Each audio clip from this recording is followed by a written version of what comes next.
তাফসীরে কাবীরের মধ্যে পাওয়া যায়। ফখরুদ্দীন রাজি রাহমাতুল্লাহি আলাইহি লেখেন, আল্লাহ রাব্বুল আমিন একজন পয়গম্বর, আল্লাহ পাকের নির্দেশে আমার বন্ধুগণ যাচ্ছিলেন আল্লাহ পাকের নির্দেশে তার কর্ম করার জন্য। যাওয়ার সময় প্রতিমধ্যে একটা কবর দেখলেন, কবরে দাউ দাউ করে আগুন জ্বলতেছে। পয়গম্বর ওয়াকিফাল হইলেন, বুঝতে পারলেন এই কবরওয়ালা কবরে ভালো নাই, কবরওয়ালা আযাবের মধ্যে গ্রেফতার হয়ে গেছে। পয়গম্বর কাউকে কিচ্ছু বললেন না, পয়গম্বর কাউকে কিচ্ছু না বলে নিজের কর্মের দিকে নিজে চলে গেলেন। নিজের কর্মের দিকে নিজে যাওয়ার পরে যখন কর্ম সম্পাদন হয়ে গেল, কর্ম যখন শেষ হয়ে গেল, পয়গম্বর আবার পুনরায় আমার বন্ধুগণ যখন রিটার্নে আসতেছিলেন, পয়গম্বর মনে মনে সিদ্ধান্ত নিলেন আর বললেন, আল্লাহ একটু আগে যে কবরে আমি আযাব দেখেছি, আল্লাহ আল্লাহ এই কবরটা আমি আবার একটু দেখবার চাই। এবার পয়গম্বর যখন ওই কবরের কাছে দাঁড়াইলেন, তাফসীরে কাবীরের মধ্যে পাওয়া যায় ফখরুদ্দীন রাজি রাহমাতুল্লাহি আলাইহি লেখেন না বাবাজি, এই কবরওয়ালার কাছে যখন পয়গম্বর দাঁড়াইলেন, কবরের দিকে যখন নজর দিলেন বন্ধ, পয়গম্বর কবরের দিকে তাকায় তাকায় দেখতেছেন একটু আগে যে কবরে আযাব ছিল এখন আর ওই কবরে কোনো আযাব নাই, কবরওয়ালা জান্নাতের বিছানায় ঘুমায়। পয়গম্বর ডাক দিয়ে বললেন, মালিক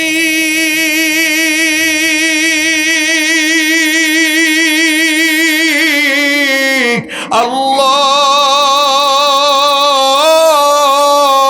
একটা ডাক দেন না, ডাক দেন না, দেন না, দেন না, দেন না, দেন না, দেন না, দেন না, দেন না, বলেন না আল্লাহ। আরে যার আল্লাহ বলতে ভালো লাগে বুঝে নেবেন আল্লাহ আপনাকে মাফ করে দিয়েছে, বলেন না আল্লাহ। পয়গম্বর ডাক দিয়ে বললেন, মালিক আল্লাহ, একটু আগে যে কবর আযাব দেখলাম এখন দেখি কবরে কোনো আযাব নাই। আল্লাহ আপনার কাছে আমি জানতে চাই গো আল্লাহ, এই কবরওয়ালাকে আপনি কোন উসিলায় মাফ করে দিয়েছেন? রব্বে কাবা ডাক দিয়ে বলতেছেন, বান্দা পয়গম্বর আমার শোনো, এই কবরওয়ালা একটা গুনাহের কাজ করে আসছে দুনিয়ায়। এই পয়গম্বর জীবন ভর এই কবরওয়ালা গুনাহ করে কবরে এসেছে। পয়গম্বর তুমি শোনো, এই কবরওয়ালা জিন্দেগিতে কোনোদিন নেকির কাজ করে নাই, খালি গুনার গুনাহ করেছে। গুনাহগার হওয়ার কারণে আমি আল্লাহ কবরে তাকে আযাব দিয়ে গ্রেফতার করেছি। আল্লাহ আপনি যে এখন আবার মাফ করে দিলেন, সে যে এখন জান্নাতের বিছানায় ঘুমাইতেছে, তার কারণ কি? আল্লাহ বললেন, বান্দা আমার শোনেন, এই পয়গম্বর এমন এই কবরওয়ালা এমন একটা কাজ করে আসছে, এই কবরওয়ালার একটা সন্তান ছিলেন, সন্তান রেখে আসছে দুনিয়ায়। এই সন্তান এতদিন কথা বলা শিখে নাই, ইদানিং যখন সন্তানটা কথা বলা শিখলো, পয়গম্বর এই সন্তানের মা এই কবরওয়ালার বিবি বিধবা নারী হইয়া বাপারা সন্তানকে নিয়া মাদ্রাসায় ভর্তি করে দিল, মক্তবে ভর্তি করে দিল, আলেমের ছাত্র বানায় দিল।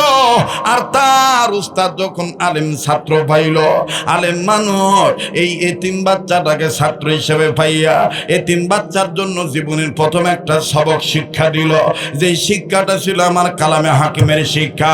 আওয়াজ দিয়া বলেন না সুবহানাল্লাহ। পয়গম্বর বললেন, আল্লাহ ওই সবক কোন সবক একটু যদি জানাইতেন গো আল্লাহ। আল্লাহ রব্বুল আমিন ডাক দিয়ে বললেন, পয়গম্বর আপনি শোনেন, এই সেই কবরওয়ালার সন্তানটা জীবনের প্রথম সবক পড়েছে, যেই সবক পড়তে যাইয়া আমি আল্লাহর তিনটা নাম এই বাচ্চাটা মাসুম বাচ্চা জবান দিয়া প্রকাশ করেছে, যেই তিনটা নামের সাথে আমি আল্লাহর গোপন 3000 নাম লাগানো। আর একটু জোরে কন্যা সুবহানাল্লাহ। ডাক দিয়ে বলে, পয়গম্বর এমন তিনটা নামের সবক এই বাচ্চাটা আদায় করেছে, যেই তিনটা নামের সাথে আমি আল্লাহর গোপন 3000 নাম লাগানো। এক এক নামের সাথে আমি আল্লাহর 1000 নাম যুক্ত, দ্বিতীয় নম্বর নামের সাথে আমি আল্লাহর 1000 নাম যুক্ত, তৃতীয় নাম আরেক নামের সাথে আমি আল্লাহর স্পেশাল গোপন 1000 নাম যুক্ত। এমন তিনটা নাম এই বাচ্চাটা সবক গ্রহণ করেছে। এই সবক যখন এই বাচ্চাটা পড়েছে, আমি আল্লাহ আল্লাহ রব্বুল আলামিন এই বাচ্চাকে উদ্দেশ্য করে তার বাবাকে মাফ করে জান্নাত দিয়ে দিছি। আরে বন্ধু,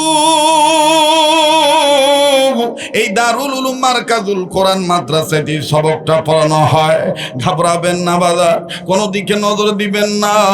অল্প সময়ের মধ্যে আমি কথা ফিনিশিং দিয়ে বিদায় নিয়ে চলে যাব। কিন্তু আজকের আলোচ্য বিষয়বস্তু থেকে কি শিক্ষা গ্রহণ করতেছেন বাবা? আপনি কি পাথেয় নিতেছেন? বয়ানের পদ্ধতি কি? আপনার শ্রবণ করার পদ্ধতি কি? একটু মিলে যাবেন রে বন্ধু। জীবনের শেষ বয়ান মনে করে বয়ান করছি, আর হয়তো বা নাও দেখা হইতে পারে। কার পিছনে জানি মালাকুল মউত দাঁড়ায় রইছে, কার জন্য জানি রে জঙ্গলার বাস রেডি হয়ে গেছে, কার জন্য জানি গো কাফনের কাপড় তৈরি হয়ে গেছে, কবরের মাটি বায়না হয়ে গেছে। জীবনের শেষ বয়ান মনে করে আমার বন্ধুগণ বয়ান করতেছি, কেননা হায়াতের মালিক আপনিও না আমিও না। দেখেন তো দেখি দিলখানা নরম হয় কিনা। পয়গম্বর ডাক দিয়ে বললেন, মালিক একটু আগে দেখলাম কবর আযাব আছে, এখন কবর আযাব নাই। আল্লাহ তোমার কাছে আমি জানতে চাই সবকটা কোন সবক? পয়গম্বর এইভাবে বলে আর কান্দে। ফখরুদ্দিন রাজি রহমতুল্লাহ আলাইহি তাফসীর কাবীরের মধ্যে লেখেন, পয়গম্বর এইভাবে বলেন আর কান্দেন। আল্লাহ রব্বুল আমিন অন্তর্যামী, আল্লাহ পাক ডাক দিয়ে বলেন, বান্দা আমার তুমি কান্দো কেন? জানাবো তো জানাবো, কিন্তু তুমি কান্দো কেন? পয়গম্বর ডাক দিয়ে বলতেছেন, আল্লাহ আপনি সামিউম বাসির, আপনি আলিমুম বিযাতিস সুদূর, আপনি হাইয়্যু আর কাইয়্যুম। বাদান কিতাবের মধ্যে লেখা আছে ৭৬ হাদিস, আপনি খুলে দেখবেন। আল্লাহর পয়গম্বরের কথাগুলি নকল করে মুহাদ্দিসিনে কেরাম একমত হয়ে বলেছেন, আল্লাহর কোনো বান্দা বান্দি যদি আল্লাহর এই কয়টা নাম ধরে এইভাবে দোয়া করে, আল্লাহ রব্বুল আলামিন ওই বান্দা বান্দির দোয়া ফিরে দেয় না। সেই দোয়াটা কি? সেই নামটা কি? পয়গম্বর বললেন, আল্লাহ আপনি আমাদের জন্য হাইয়্যু আর কাইয়্যুম। এজন্যই কিতাবের লেখকগুলিকে হাদিস শরীফে পাওয়া যায়, ইয়া হাইয়্যু ইয়া কাইয়্যুম ইয়া জাল জালালি ওয়াল ইকরাম, ইয়া হান্নানু ইয়া মান্নানু ইয়া জাল জালালি ওয়াল ইকরাম। যদি জেনে থাকেন বুঝে থাকেন বলেন তো দেখি আবার, ইয়া হাইয়্যু ইয়া কাইয়্যুম ইয়া জাল জালালি ওয়াল ইকরাম, ইয়া হান্নানু ইয়া মান্নানু ইয়া জাল জালালি ওয়াল ইকরাম। মুখস্থ করেন, ইয়া হাইয়্যু ইয়া কাইয়্যুম ইয়া জাল জালালি ওয়াল ইকরাম, ইয়া হান্নানু ইয়া মান্নানু ইয়া জাল জালালি ওয়াল ইকরাম। মোনাজাতে মকবুল কিতাবের মধ্যে পাওয়া যায়। মুহাদ্দিসিনে কেরামগণ লেখেন, এইভাবে দোয়া করবা, দোয়া আল্লাহ ফিরে দিবে না, দোয়া কবুল হয়ে যাবে, কবুল হয়ে যাবে। সুবহানাল্লাহ বলেন। এখন তো আমরা দোয়া করি দয়াল বাবার উসিলায়, কথা কয় না, অমক বাপের উসিলা, অমক এই সেই ভক্কর আর চক্কর। আমাকে দেওয়ার মালিক কে? আমি চাইবো কার কাছে? আমার জন্য হান্নান তিনি, আমার জন্য মান্নান তিনি, আমার জন্য রহমান তিনি, আমার জন্য রহিম তিনি, আমার জন্য খালিক তিনি, আমার জন্য মালিক তিনি, আমার জন্য রাজ্জাক তিনি। আমার রাজ্জাক, আমার জীবনদাতা, আমার মরণদাতা, আমাকে বাঁচানেওয়ালা, আমাকে মারেনেওয়ালা একমাত্র আমার আল্লাহ। কথা বলেন ঠিক কিনা? পয়গম্বর ডাক দিয়ে বলেন, আল্লাহ আমার কান্নার কারণ হয় না। আপনি যখন বলেছেন এই বাচ্চা ছেলেটার তেলাওয়াতের কারণে, আপনার নাম নেওয়ার কারণে তার বাবার কবর আযাব আপনি মাফ করে দিয়েছেন আল্লাহ, তাৎক্ষণিক আমার মন সাক্ষী দিয়ে দিয়েছে। দুনিয়ার সব ছেলে মেয়েরা যদি এরকম আপনার নামের সবক আদায় করত, তাহলে দুনিয়ার সব ছেলে মেয়ের বাবা মা মাফ পেয়ে যাইত। আওয়াজ দিয়ে বলেন না সুবহানাল্লাহ। ভাইরা আমার একটু লক্ষ্য করে শুনবেন, দিলের কান লাগায় শুনবেন। আমি জানি না বাজান এখানে কার মা নাই বাবা নাই, এখানে আমার বন্ধুগণ কার মা অসুস্থতায় ভুগতেছে, কার মা আমার বন্ধুগণ রোগী হয়ে বিছানায় পড়ে আছে। আর বাবাজি আজ যদি আমি আপনি মা বাবার জন্য কান্দি, মা বাবার জন্য দোয়া করি, আগামীতে আমার আপনার বেটা বেটু আমার আপনার জন্য দোয়া করবে, আমার আপনার বেটা বেটু আমার আপনার জন্য কাঁদবে। কামা তাদিনু তুদানো। ভাইজান, কেউ চলে গেলে তাকে চলে যেতে দিবেন বন্ধ। সবার অন্তরাত্মায় এই কথাগুলি বোধগম্য হবে না, সবাই এই বয়ানগুলি শুনতে পারবে না, সবাই বুঝবে না। মনে রাখবেন বন্ধু, দুনিয়ার কোনো বক্তা নিজের ইচ্ছা স্বাধীন ওয়াজ করতে পারে না। যেই এলাকার জন্য যেই কথা প্রয়োজন, আয়োজন বুঝি প্রয়োজন মাফিক আল্লাহ কথা বের করে দেয়। কথা বলেন ঠিক কিনা? আমার ভাইরা, আমার বন্ধুগণ, এইবার আমার বাবাদিরা, কেন আমি আপনি মা বাবার জন্য কাঁদবো না? কেন আমি আপনি মা বাবার জন্য আমার বন্ধুগণ দোয়া করবো না? বাইরে যার বাপ মা নাই সে জানে তার কত বড় নিয়ামত নাই। যার মা বাপ অসুস্থ সে জানে কত বড় নিয়ামত। আমার বন্ধুগণ অসুস্থ হয়ে আছে, এই মা যার দুনিয়া নাই সে জানে ভাইয়া তার কত বড় নিয়ামত দুনিয়ায় নাই। দাঁত থাকতে দাঁতের মর্ম বোঝা যায় না, দাঁত পড়িয়া গেলে বোঝা যাবে দাঁতের কি মর্ম ছিল।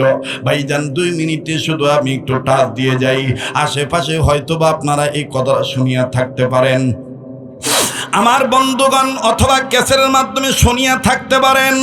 নিজ প্রতিষ্ঠানের কথা বলতেছি। আজ আমার আপনার বাপ মা বেঁচে আছে তাই বাপ মার কদর বুঝি না, কিন্তু ভাইজান যে ভাই বোনের বাপ মা নাই, এই ভাই বোনের কাছে গেলে জিজ্ঞাসা করলে বোঝা যায় তার অন্তরে বাপ হারা মা হারা কি বেদনা। আরে বন্ধু,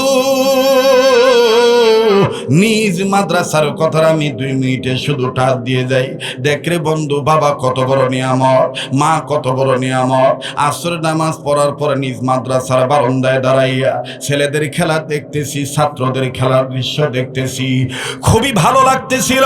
কিন্তু বন্ধুরে, হঠাৎ করে যখন মেন গেটের দিকে নজর গেল, নজর করে দেখতে পাইলাম আমার বন্ধুগণ, আল্লাহর একজন বান্দা হাতে কয়েকটা ব্যাগ নিয়ে দাঁড়িয়ে আছে। ব্যাগের মধ্যে নানান ধরনের ফল ফ্রুট দেখা যায়, ফল ফলাদি দেখা যায় আমার বন্ধুগণ, চানাচুর বিস্কিটের প্যাকেটও দেখা যায়। আর বারবার খালি মাদ্রাসার ভিতরের দিকে উকি ঝুঁকি মারে, তাকাতাকি করে, খোঁজাখুঁজি করে। ও বন্ধুগণ, চোখের ভাব দেখে, তাকানোর ভাব দেখে বুঝতে পারলাম বেটা খুঁজতেছে, কিন্তু কোন বেটার বাপ এটা আমার জানা নাই, চিনা নাই। বাবাজি, বাপ সন্তানকে খোঁজার আগে আগেই সন্তানের নজরে কেমন জানি বাপ পড়ে গেল।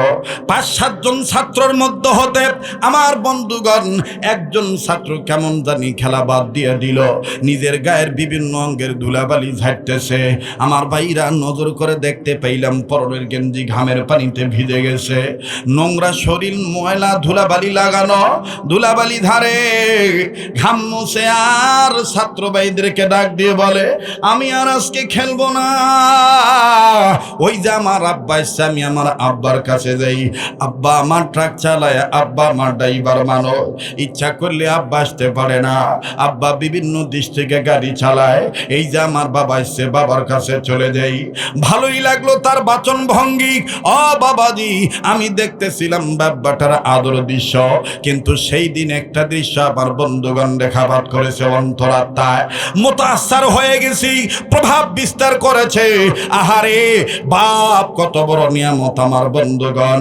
সন্তান বেটা যখন ঘামের পানিতে ভিজা, ঘামের পানি যুক্ত গেঞ্জি ভিজা নিয়া, ময়লা শরীর নিয়া, ও বন্ধু বাবার দিকে হন হন করে যখন ছুটে চলল রে বাবা, বাবা তখন তাৎক্ষণিক তার হাতের বস্তুগুলো, তার হাতের ব্যাগগুলি নিচে রাখলেন বন্ধ, নিচে রাখিয়া 2 হাত বাড়ায় দিয়া ডাক দিয়ে বলতেছেন, আয় বেটা তুই আমার কাছে আয়। সন্তান বাবার কাছে গেল। বাবার কাছে যাইয়া আলেমের শিক্ষা দেওয়া অনুপাতে এই সমস্ত মাদ্রাসায় দেখেন সন্তানদের কি শিক্ষা দেওয়া। ছেলেটা বাবার কাছে যে ডাক দিয়ে বললেন, আসসালামু আলাইকুম রাহমাতুল্লাহ। আব্বা আপনি কেমন আছেন? বাবার সাথে মুসাফা করলো। আব্বু বলে যখন ডাক দিল, বাবা সালামের উত্তর দিয়া মুসাফা করিয়া টান দিয়া বুকের সাথে জড়া দইরা কপালে একটা চুমা দুয়েকা, বেটার আমি ভালো আছি। আর এই ছেলেটাও ডাক দিয়ে, আব্বু তুমি কেমন আছো।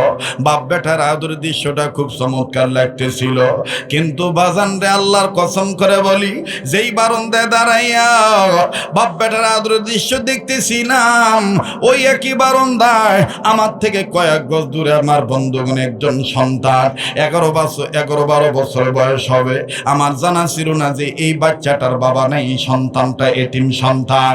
ওই ছাত্র ভাইয়ের আব্বু ডাক শুনিয়া আমার বন্ধুগণ বাবার সন্তানের কবলে চুমু খাওয়া দেখে এই ছেলেটা নিজে নিজে কান্দার ডাক দিয়ে কয়, আল্লাহ আমার আব্বু কে আর আসবে না, আমার আব্বুকে কে আর আমি পাবো না। আমার আব্বু তো আমার জন্য এরকম জিনিস নিয়ে আসতো, আমার আব্বু তো আমার জন্য এরকম ফল নিয়ে আসতো। নিজে নিজে কখন আল্লাহকে বলে, আবার নিজে নিজে বলে আমার অভাব ছিল, আমার বাপ এখন আর দুনিয়ায় নেই। কাছে যাইয়া চোখের পানি মুছাইয়া দিয়া ডাক দিয়ে বললাম, বেটা তুমি কান্দো কেন, তোমার কি বাবা নাই? ছেলেটা কান্দার ডাক দিয়ে বললেন, উস্তাদ জি আমার বাবা ছিল, 2 মাস আগে আমার আব্বা রোড অ্যাক্সিডেন্টে মারা গেছে, আজকে তুমি কান্দো কেন বলো? ছেলেটা কান্দার ডাক দিয়ে বলে, হুজুর এই ভাইয়ার আব্বার আদর দেখে আমার আব্বুর কথা মনে হয়ে গেছে। হুজুর আমার আব্বাও এইরকম ভাবে আমার জন্য অনেক কিছু নিয়ে আসতো, মাদ্রাসার ছাত্র মাদ্রাসার হুজুরদেরকে বলিয়া আমাকে বাজার নিয়ে যাইতো, নানান কিছু ক্রয় করে দিত। ভাইজান সেই দিন আসলেই অন্তরে রেখাপাত করেছিল।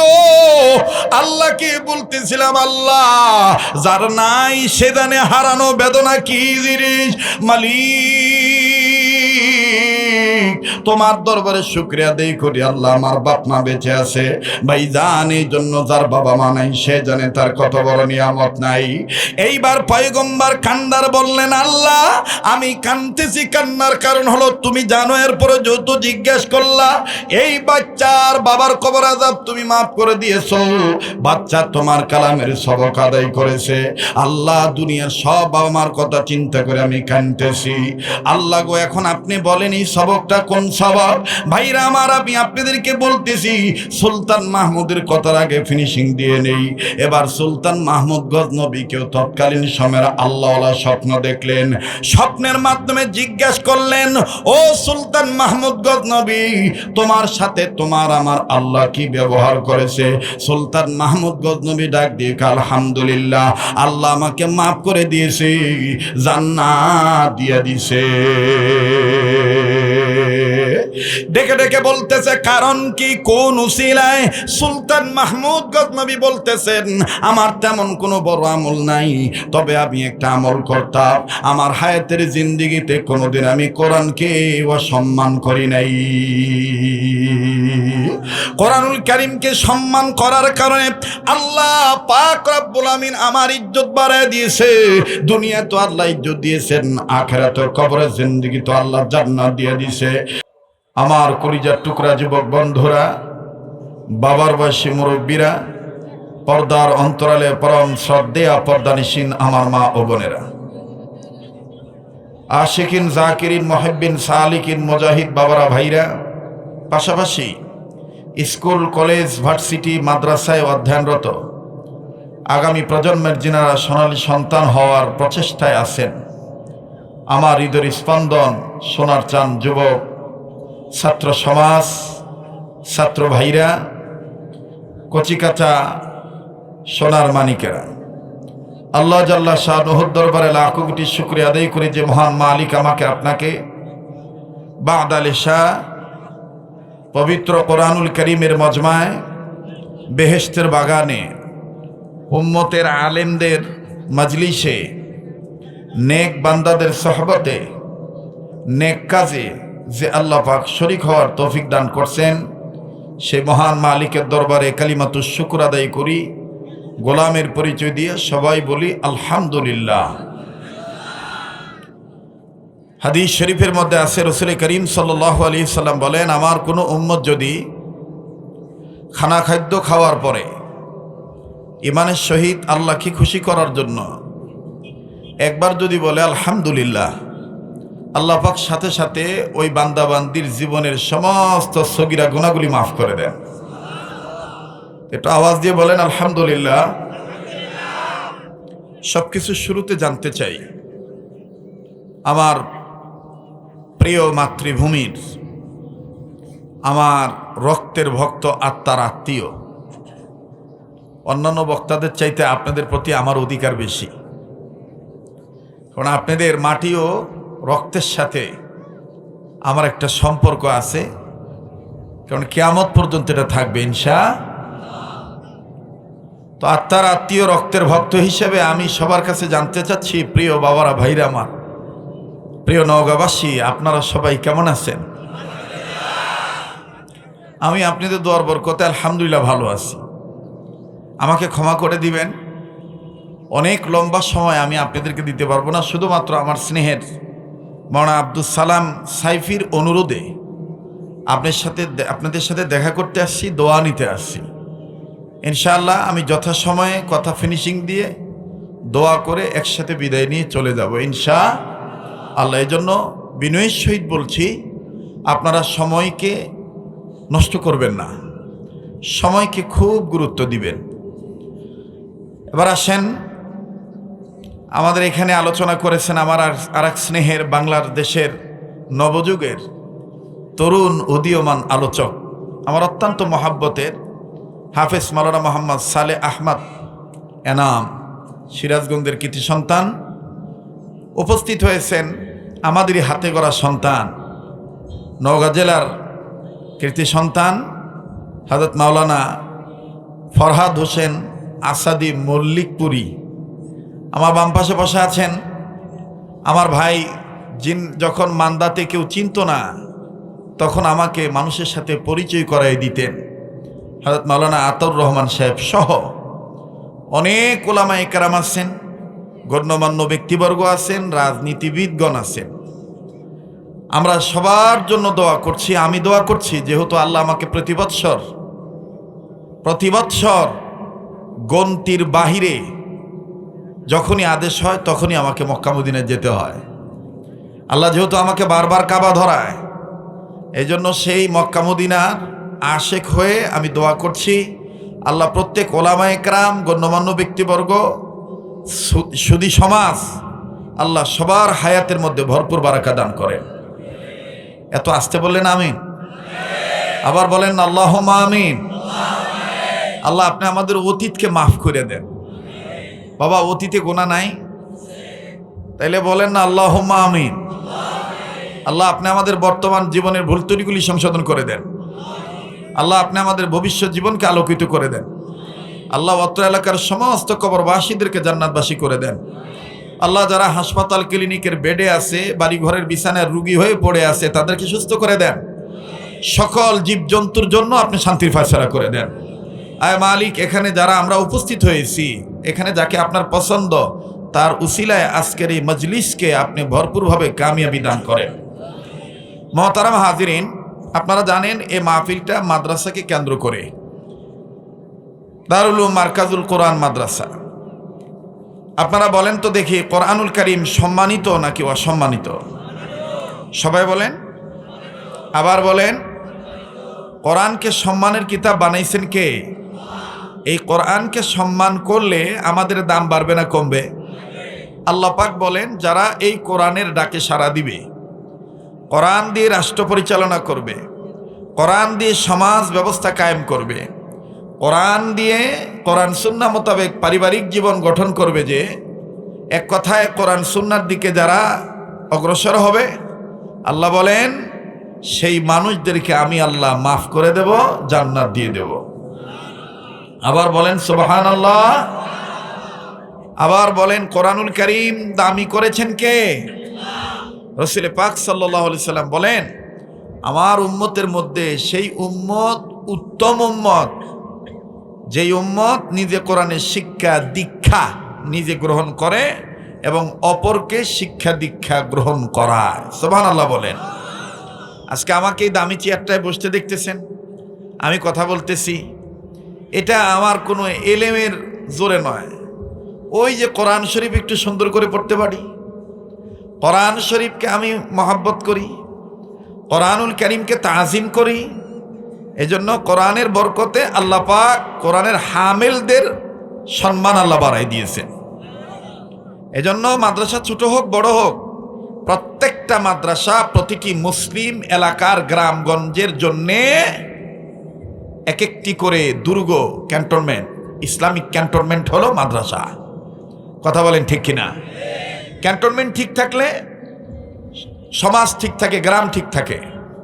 মাদ্রাসা যদি ঠিক থাকে, আমার বন্ধুগণ, বহিরাগত কোনো হামলা, কোনো আক্রমণ, কোরআন বিদ্বেষীদের কোনো চোখরাঙানি ওই সমাজে প্রতিষ্ঠা হতে পারবে না।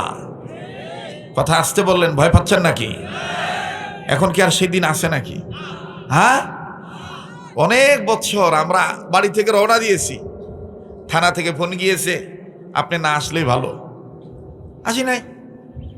কিন্তু মনে রাখতে হবে, জালিমদের মসনদ বেশি দিন টিকে না। আপনি যে দল করেন, যে মার্কা করেন, এটা আপনার ব্যক্তিগত ব্যাপার। That is the personalist, I have no objection, আমাদের কোনো অভিযোগ নাই। কিন্তু কোরআনের উপরে আঘাত করতে যাবেন না। ইসলামী আন্দোলনকে আপনি শত্রুর আন্দোলন মনে করবেন না। ইসলামকে মাইনাস করে কে কখনোই উন্নত মানের প্লাস যুক্ত করে জ্ঞানার হতে পারবেন না, পারবেন না, পারবেন না।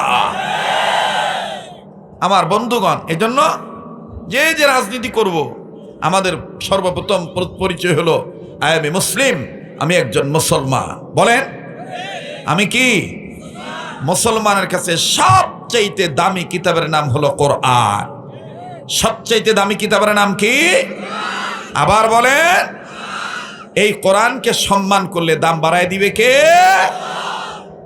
দেখেন, আপনারা নাম শুনেছেন সুলতান মাহমুদ গজনবী রহমতুল্লাহি আলাইহি। আমার এই কথাগুলি আমলে নিয়তে শোনেন। ওয়াজ কেমন হলো? নওগাঁর ভাষা কয় ক্যাঙ্কা গলা। এই ক্যাঙ্কা ট্যাঙ্কা বাদ দেন, ক্যাঙ্কা হবে না, কথা কয় না। আমলের কথা কি বললো এটা গ্রহণ করেন। কথা বলেন ঠিক কিনা? মোহতারাম হাজিরিন, কোরআনকে সম্মান করলে ব্যক্তির সম্মান বাড়ায় দিবে কে? আমার ভাইরা, আমার বন্ধুগণ, আল্লাহ বললেন নবীজি, তাম পৃথিবীর জমিনে মানুষ রূপে যারা জন্ম নিয়েছে, নবী গো, আমি আল্লাহ যাদের মানুষ রূপে বানাইলাম, এই মানুষগুলিকে আমি আল্লাহ রব্বুল আমিন জানাই দিলাম, পৃথিবীর মানুষ রে, তোমরা যদি সর্বশ্রেণীর মানুষ যদি প্রকৃত রূপে মানুষ হতে চাও, আমি রব্বুল আলামিন তোমাদের জন্য যে গাইড বুক নাজিল করে দিলাম, কমপ্লিট কোড অফ লাইফ, মুকাম্মাল নিজামে হায়াত, এই পরিপূর্ণ জীবন ব্যবস্থা যদি তোমরা মেনে নাও, তোমাদের আমলে যদি তোমরা এই কোরআন দিয়ে আমল করো, এই কোরআনুল কারীমকে যদি তোমরা সম্মান করো, আর কেনই বা তোমরা মানুষ এই কোরআনকে সম্মান করবা না? আরে মানুষ, আমি রব্বুল আমিন জানাই দিলাম, আমি আল্লাহ যে কিতাব আমার নবীর উপর নাজিল করলাম, এই কিতাবখানা লিন্নাস, মানুষদের জন্য বিল হক, সত্যের বিধান আকারে। নবী গো, আমি আল্লাহ তাআলা বলে দিলাম, ফামানিহতাদা ফালিনাফসিহি, যারা এই কোরআনুল কারীম মানবে তারাই হেদায়েত প্রাপ্ত হয়ে যাবে, আর যারা এই কোরআনুল কারীম মানবে না, ওয়ামান দাল্লা ফাইন্নামা ইয়াদিল্লু আলাইহা, তারাই গোমরাহি হয়ে যাবে, তারাই জাহান্নামী হয়ে যাবে। এরে মুসলমান, কোরআনুল কারীমকে যদি আমি আপনি মেনে নেই, আমাকে আপনাকে জান্নাত দিবেন কে? আবার আওয়াজ দিয়ে বলেন না কে? বাজানরি, এই সুর শব্দ, কথা বলার হুঙ্কার, আমার বন্ধুরে কথার শৈল্পিকতার অলঙ্কার, ভাষা মাধুর্য, এটা আপনাদের সকলের কিন্তু জানা আছে। আমার বন্ধুগণ, ধৈর্যের সাথে কথাগুলি শুনবেন। আল্লাহ পাক ডাক দিয়ে বললেন, নবীজি, এই কোরআনুল কারীমকে আমি আল্লাহ বিশ্ব মানবতার জন্যে মুক্তির সনদ হিসেবে নাজিল করে দিলাম, মুক্তির পথ হিসেবে নাজিল করে দিলাম। আমি আল্লাহ রব্বুল আমিন সত্যের বিধান আকারে নাজিল করলাম। ইসলাম। এক কথায় কোরআন মানবে যারা, আমার বন্ধুগণ, কোরআন সুন্নাহ মানবে যারা, হেদায়েত পাবে তারা। কোরআনুল কারীম মানবে না যারা, আমার বন্ধুগণ, হেদায়েত পাবে না তারা। আলিফ লাম মিম পড়বে যারা, ভাগ্যের চাকা ঘুরবে তাদের। আর হাট্টিমা টিম পড়বে যারা, আমার বন্ধুগণ, কপাল পুড়বে তাদের। আলিফ লামে বরকত নাকি হাট্টিমা টিম টিমে বরকত? কথা কয় না। আলিফ লাম মিমে বরকত না হাট্টিমা টিম টিমে বরকত? আমার ভাইরা দেখেন কেমন বরকত। কোন মানুষ যদি কোরআনুল কারীমকে সম্মান করে, আল্লাহ পাক দেখেন কেমন দাম বাড়ায় দেয়। হযরতে সুলতান মাহমুদ গজনবী রাহমাতুল্লাহি আলাইহি আদাবুল কোরআনের মধ্যে লিখক লিখেন, কোরআনুল কারীমের ব্যাপারে আজমতে কোরআন, আদাবুল কোরআন, মুহাব্বতে কোরআন, তেলাওয়াতুল কোরআন। আমার বন্ধুগণ, কোরআনের 4টা হক আমাদের কাছে পাও না।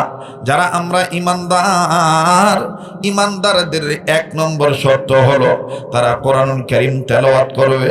অবাজান, কোরআন তেলাওয়াত করলে কি উপকার হয়? আল্লাহ পাক বললেন, নবীজি যারা ঈমান গ্রহণ করেছে এই মুমিনদের সামনে যখন কোরআন তেলাওয়াত করা হয়, মুমিনদের দিল আমি আল্লাহর ভয়ে নড়ে ওঠে, তাদের কাছে থাকা ঈমান আমি আল্লাহ বাড়াইয়া দেই। ইন্নামাল মুমিনুনাল্লাযীনা ইযা যুকিরাল্লাহু ওয়াজিলাত কুলুবুহুম ওয়া ইযা তুলিয়াত আলাইহিম আয়াতুহু যাদাতহুম ঈমানাও ওয়া আলা রাব্বিহিম ইয়াতাওয়াক্কালুন। আওয়াজ দিয়ে বলেন না আল্লাহু আকবার। আবার বলেন না আল্লাহু আকবার। যাদের ঈমান বাড়ে তাদের জবান দিয়ে আল্লাহু আকবার আসতে হয় না, জোরে হয়?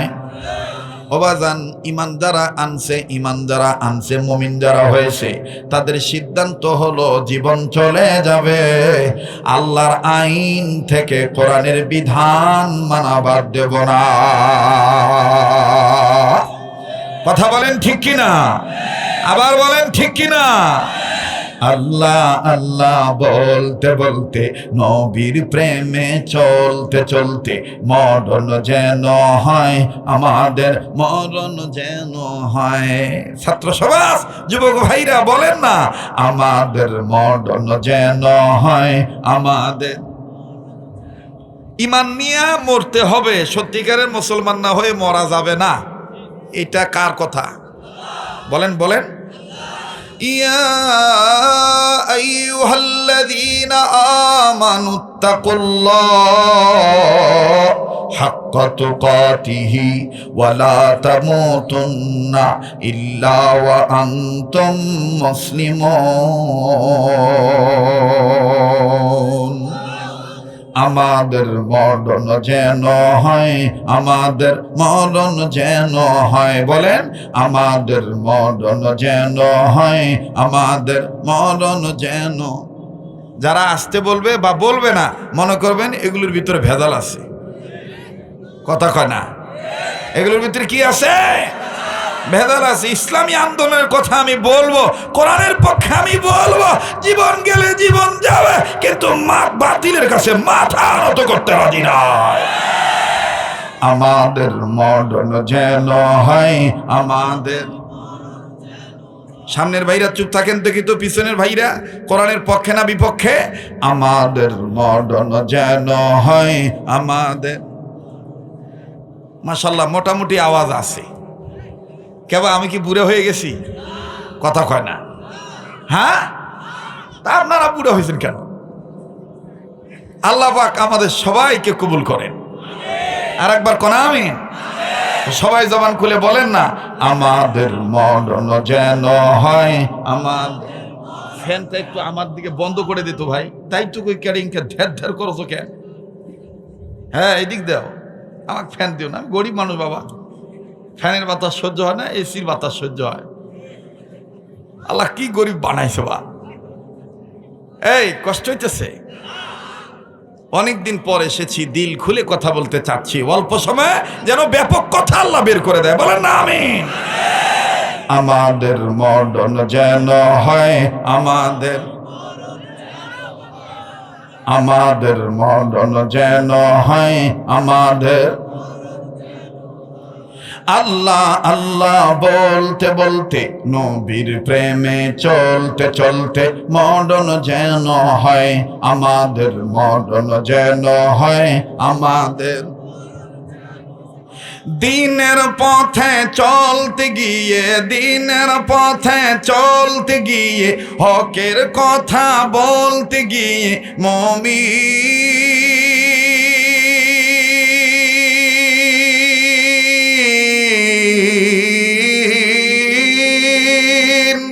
দিনের পথে চলতে গিয়ে, হকের কথা বলতে গিয়ে, দিনের পথে চলতে গিয়ে, হকের কথা বলতে গিয়ে, মরণ কালে কালমা যেন নসিব হয়, আমাদের মরণ যেন হয়, আমাদের জোরে কোন, আমাদের মরণ যেন হয়, আমাদের লিল্লাহি তাকবীর, লিল্লাহি তাকবীর। আল কোরআনের আলো, কোরআন হাদিস যেখানে, আলেম ওলামা যেখানে, নারায়ে তাকবীর। এতক্ষণে বোঝা যায় যে ওয়াজ হইতেছে। নগর ভাষা কয় হচ্ছে বা, কি কয় হচ্ছে বা। হঠাৎ সামনে আসো, আসো না, চেয়ার তো খালি আছে, ঠিক আছে। আরে তোমরাই তো আগামী প্রজন্মের ভবিষ্যতের উজ্জ্বল সন্তান। আমরা তো এখন রিটায়ার্ড করতেছি, কথা বলেন ঠিক কিনা?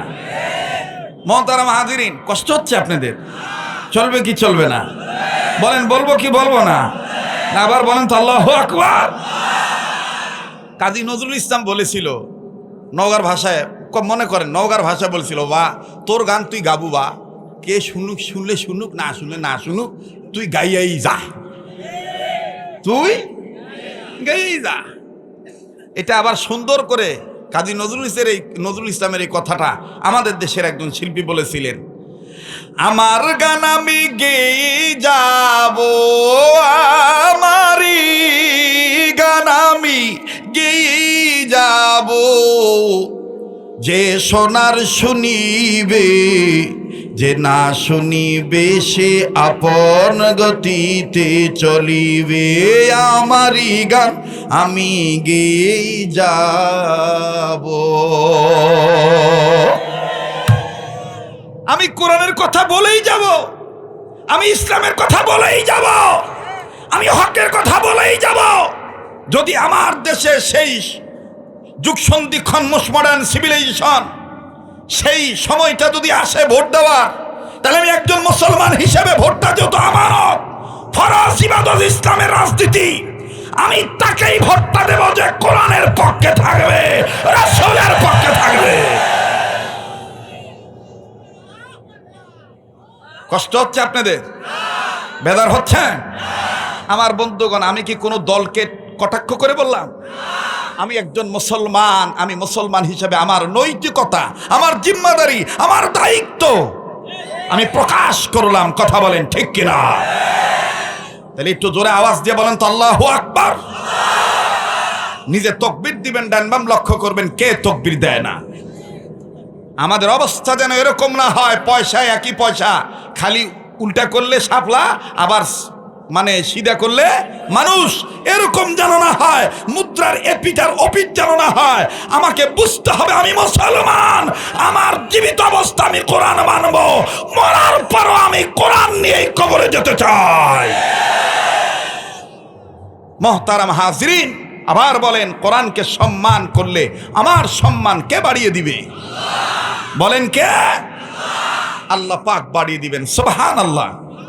আবার বলেন সুবহানাল্লাহ। সুলতান মাহমুদ গজনবীর কথাটা বলতেছিলাম, মনে আছে কথাটা? উনি শোবেন কোনো এক বাড়িতে, কোনো এক জায়গায় মেহমান হয়ে গিয়েছেন, উনি ঘুমাবেন শয়ন কক্ষে, উনি বিশ্রামে যাবেন। যখন উনি শোয়ার জন্য পাটা মেলে দিয়েছেন, পা কি করছেন? মেলে দিয়েছেন অথবা দিবেন, এমত অবস্থায় দেখতেছেন পায়ের কাছে, যে বাড়িতে উনি যে ঘরে ঘুমাবেন, পায়ের কাছে কোরআনের তাক, কোরআন রাখা তাক, কোরআন রাখার তাক, কোরআন ওই জায়গায় রাখা আছে। সুলতান মাহমুদ গজনবী আর ওইদিকে পা মেলাইলেন না, মেললেন না। বাবারে, মানলে বহুত কিছু, না মানলে কিচ্ছু নাই। জানার নাম কামিয়াবি না, মানার নাম কামিয়াবি। আমি জানি সুদ হারাম, আমি জানি ঘুষ হারাম, আমি জানি রাম বাম চ্যাটার্জি মুখার্জি গঙ্গোপাধ্যায়ের দালালি করা হারাম।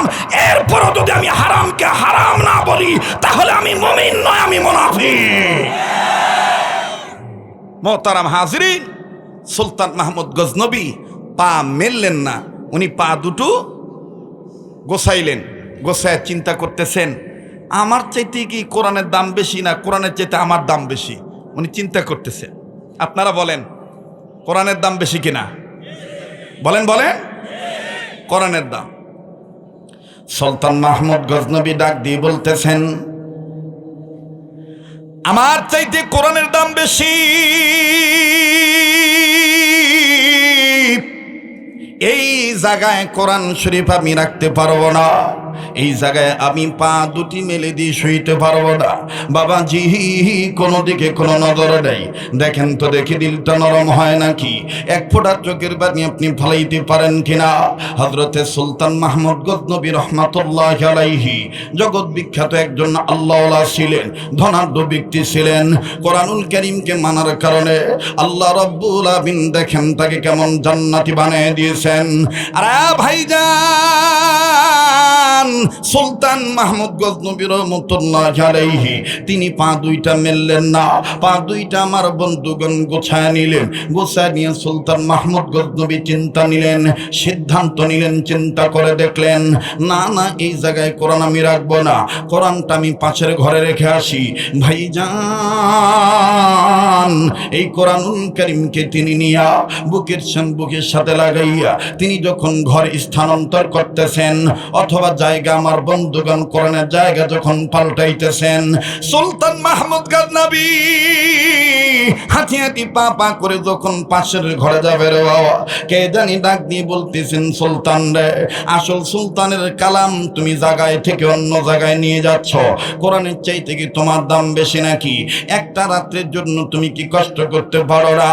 সুলতান মাহমুদ গজনবী ডাক দিয়ে বললেন, না গো আল্লাহ না, আমি তুমি আসল সুলতান, আমি হইলাম নকল সুলতান। তুমি আমারে সুলতান বানিয়েছো বিদে আমি সুলতান হয়েছি, আর তুমি হইলা অরিজিনাল মালিক।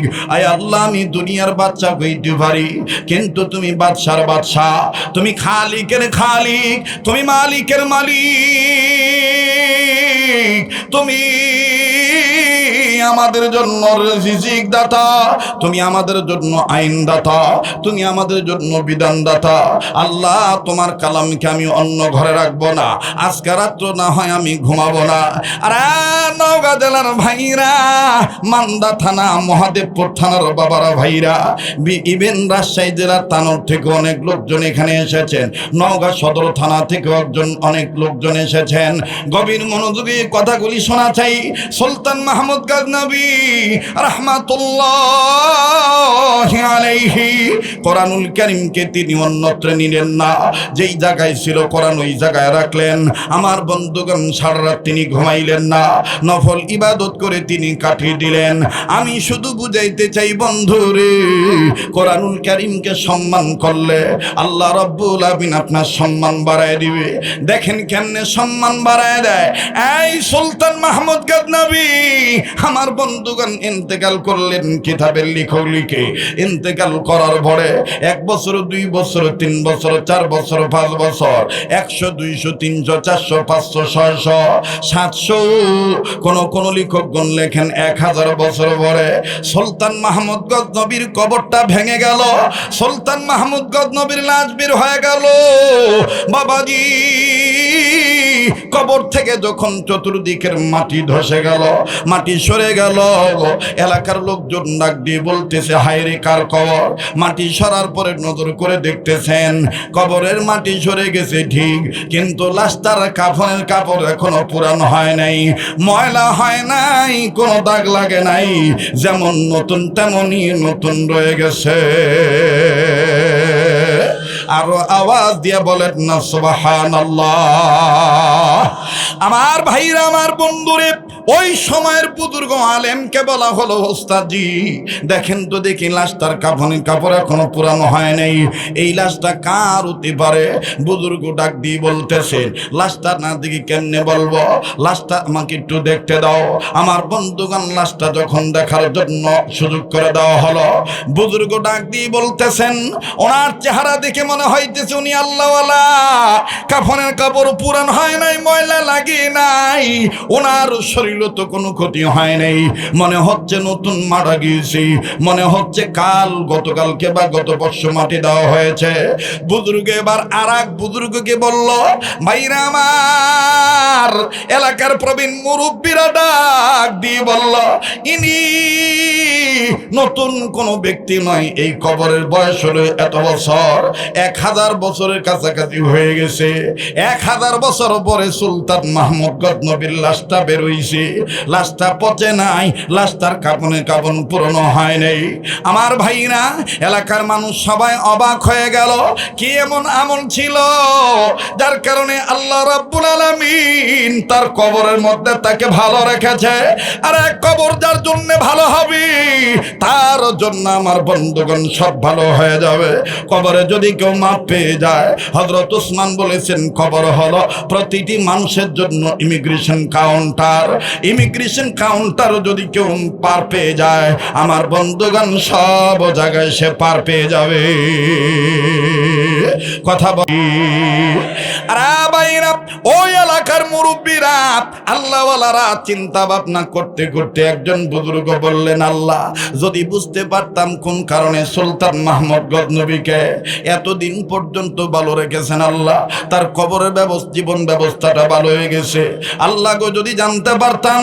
আর সুদিহাট এলাকার ভাইরা, আমি আপনাদেরকে বলবো এদিক সেদিক নজর দিবেন না, কোনো দিকে মন খেয়াল দিবেন না বন্ধ। জীবনের শেষ বয়ান মনে করে বয়ান করছি, উপস্থিত ওলামায়ে কেরাম ওনাদের কাছে জিজ্ঞেস করে দেখবেন, বানোয়াট কোনো কিসসা কাহিনী নয়। এই জমিনের উপরে, আসমানের নিচে, গোটা পৃথিবীতে যত বড় বড় তাফসীরের কিতাব আছে, এর মধ্যে উল্লেখযোগ্য একটা তাফসীরের কিতাব হলো তাফসীরে কাবীর। আমার বন্ধুগণ, তাফসীরে কাবীর বড় কি তাফসীরের কিতাবের মধ্যে বড় কিতাব। আমার ভাইরা, এই তাফসীরে কাবীরের মুসান্নিফ ইমাম ফখরুদ্দীন রাজি রাহমাতুল্লাহি আলাইহি, তিনি তার তাফসীরের কিতাবের মধ্যে লিখেছেন, আল্লাহর কোরআনুল কারীমকে শিক্ষা গ্রহণ করলে, আল্লাহ পাকের নামের জপন করলেন, আল্লাহকে ডাকলে আল্লাহ যে বান্দার মর্যাদা বাড়ায় দেয়। আলহামদুলিল্লাহি রাব্বিল আলামিন, والصلاة والسلام على أشرف الأنبياء والمرسلين محمد وعلى آله وأصحابه أجمعين. ربنا ظلمنا أنفسنا وإن لم تغفر لنا وترحمنا لنكونن من الخاسرين.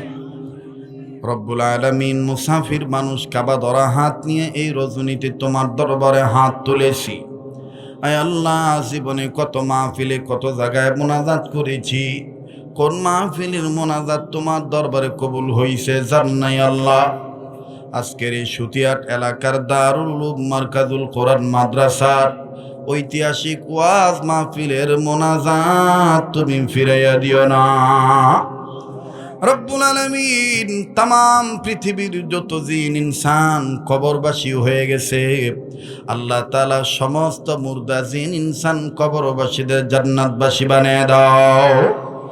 আল্লাহ তাআলা পৃথিবীর সমস্ত মাজলুম মুসলমানদের হেফাজত করো, জালিমদের হেদায়েত দান করো।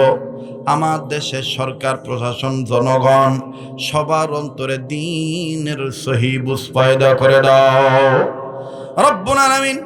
খাস করে এই নওগাঁ জেলারে তুমি কবুল করে নাও, মান্দা থানাকে কবুল করে নাও আল্লাহ। এই মান্দা জেলার মাটি ইসলামী আন্দোলনের ঘাঁটি। আয় আল্লাহ, অত্র এলাকার ঘরে ঘরে রহমত বরকত নাজিল করে দাও আল্লাহ। আয় আল্লাহ তাআলা, হাসপাতাল ক্লিনিকে বাড়িঘরের বিছানায় যারা রোগী হয়ে পড়ে আছি আল্লাহ, তাদেরকে সুস্থতা দান করে দাও রব্বুল আলামিন। যারা ব্যবসা করে ব্যবসায়ীদের ব্যবসায় বরকত দিয়ে দাও, যারা চাকরি করে প্রমোশন দিয়ে দাও, যারা লেখাপড়া করে রেজাল্ট ভালো করে দাও আল্লাহ তাআলা। বিদেশের জমিনে প্রবাস জীবনে যখন যাই আল্লাহ তাআলা, রাজশাহী বিভাগের এই নওগাঁ জেলার মান্দা থানার অনেক সন্তানেরা বিদেশে আছে আল্লাহ, প্রবাসী ভাই বন্ধুদেরকে ভালো রাখো, আয় রোজগারে বরকত দিয়ে দিও। সময় মতো যখন দেশের সন্তান দেশে আসবে নিরাপদে তুমি ফিরাইয়া দিও রব্বুল আলামিন। বিদেশ যাওয়ার জন্য যারা টাকা জমা দিয়ে আটকা পড়ে আছি দ্রুত যাওয়ার ব্যবস্থা করে দাও আল্লাহ তাআলা। যেই ঘরে স্বামী স্ত্রী জীবনে সুখ নেই সুখ দিয়ে দাও, যাদের সন্তানেদি হয় না নেককার সন্তানেদি দিয়ে দাও আল্লাহ। এলাকার প্রত্যেকটা মা বোনদেরকে তুমি পর্দানিশী বানিয়ে দাও আল্লাহ তাআলা। রাজশাহী বিভাগের নওগাঁ জেলার মান্দার ছেলেরা, নওগাঁর ছেলেরা ছোটবেলা থেকে আমাকে কলিজা দিয়ে মহব্বত করে আল্লাহ গো। আমার এই সোনার চান যুবক বন্ধুদের জন্যে তোমার কুদরতি কদম ধরে বলতেছি, আমার এই যুবক বন্ধুদেরকে সকল প্রকার মাদকের জীবন থেকে হেফাজত করো, মাদক মুক্ত জীবন দান করে দাও আয় আল্লাহ রব্বুল আলামিন। হুন্ডা মোটরসাইকেল, বাইসাইকেল, অটোরিকশা যানবাহন নিয়ে ঘোরাঘুরি করে, সব ধরনের রুটঘাটের অ্যাক্সিডেন্ট, দুনিয়ার সব ধরনের বালা মুসিবত থেকে আমার এই বাবা ভাই বন্ধুদের বাঁচায় রেখো আল্লাহ তাআলা। আমার স্নেহের আব্দুল সালাম সাইফিকে কবুল করে নাও, এই মাদ্রাসাকে মকবুল প্রতিষ্ঠান বানায় দাও আল্লাহ ও রব্বুল আলামিন। আমার জাহাঙ্গীরকেও কবুল করো, আমার স্নেহের ছোট ভাই ফরহাদকেও তুমি কবুল করো আল্লাহ তাআলা। আমার লখতে জিগার তলবে আজিজ একজন যোগ্য আলেম আমার আরাফাতকেও তুমি কবুল করো আল্লাহ। যারা আমার সাথে পরিচিত এবং পরিচিত নাই তুমি তো সবাইকে চিনো, সবার জন্য দোয়া করলাম আল্লাহ তুমি কবুল করে নাও রব্বুল আলামিন। এরা আমার রক্তের ভক্ত, আত্মার আত্মীয় আল্লাহ, তুমি এদেরকে তুমি কবুল করে নাও। এই মাহফিল আগামী বছর আরো বিশাল আকারে মঞ্জুরি দিয়ে দিও আল্লাহ তাআলা।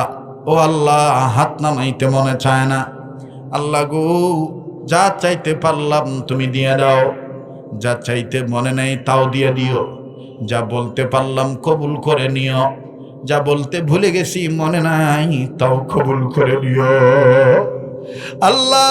দুনিয়া থেকে যত হক্কানি উলামায়ে কেরাম চলে গেছেন আল্লাহ, সমস্ত বুজুর্গ উলামায়ে কেরামদেরকে জান্নাতুল ফেরদাউস দান করে দিও।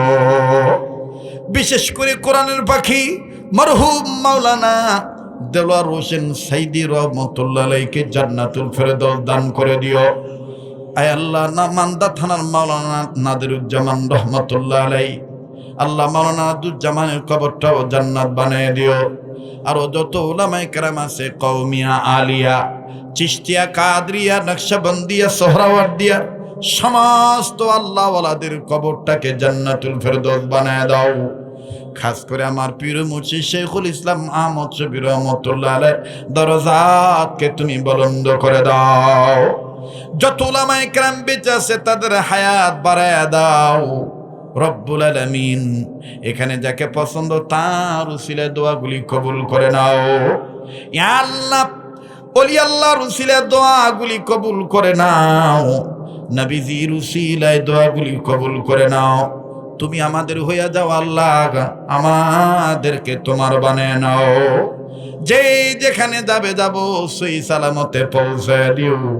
সুবহান রাব্বিকা রব্বিল ইজ্জাতি আম্মা ইয়াসিফুন ওয়া সালামুন আলাল মুরসালিন ওয়ালহামদুলিল্লাহি রাব্বিল আলামিন।